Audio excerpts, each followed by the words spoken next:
رمضان الذي أنزل فيه القرآن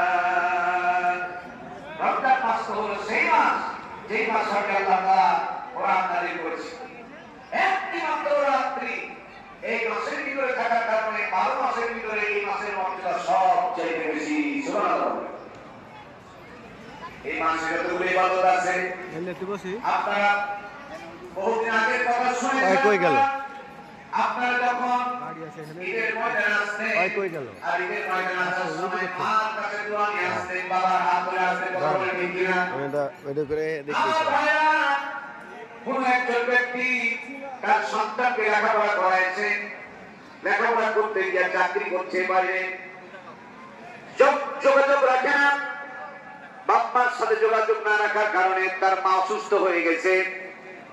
বাবা অসুস্থ হয়ে মাকে তার স্ত্রীকে ওষুধ দিতে না পেরে রাত্রিবেলা তার ছেলে ম্যাজিস্ট্রেট ম্যাটার অফ প্রেস্টিজ মানুষে দেখে ফেলবে চিন্তা করে রাত্রিবেলা গোপনে গোপনে তিনি রিক্সা চালায়। একদিন ভোর রাত্রে তিনি রিক্সা চালাচ্ছে, ঢাকা বাস স্ট্যান্ডে এসেছে। হঠাৎ করে তার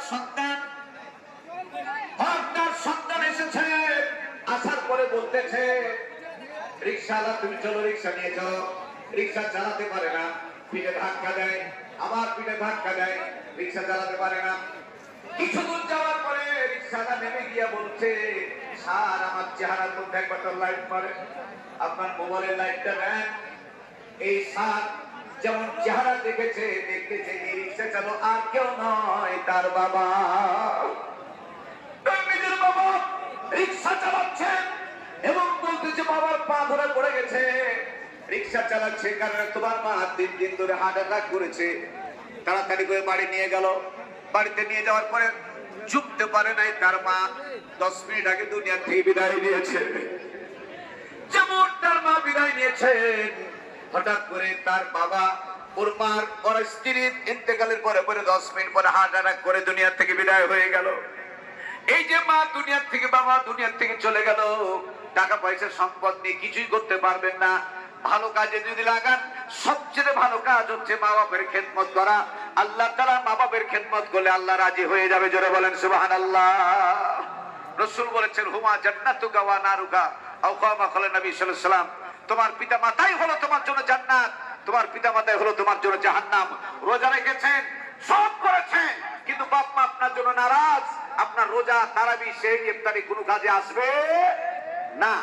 এই জন্য মা বাপকে রাজি খুশি রাখার জন্য আপনার চেষ্টা করা রাখবে ইনশাআল্লাহ। সম্মানিত হাজিরিন, এই মুহূর্তে আমি আপনাদের আহ্বান জানাচ্ছি, এইখানে প্রবেশের জন্য একটা নতুন করে গেট তৈরি হবে। এখানে একটা গাড়ি যাতে প্রবেশ করতে পারে বিশেষ প্রয়োজনে, এরকম একটা গেট, আলিশান একটা গেট তৈরি হোক। এটিকে আমরা চান, সবাই চান আপনারা ইনশাআল্লাহ। এই জন্য এই মুহূর্তে আপনাদের একটু কষ্ট দিব, একটু সামান্য একটু কষ্ট দিব, যাতে করে পরবর্তীতে কোনো সমস্যা না হয়। আল্লাহ রোজার ব্যাপারে, তারাবির ব্যাপারে, সেহরির ব্যাপারে, যে কোনো ইবাদতের ব্যাপারে যাদের কমতি হয়েছে, কোনো ত্রুটি হয়েছে, আজকে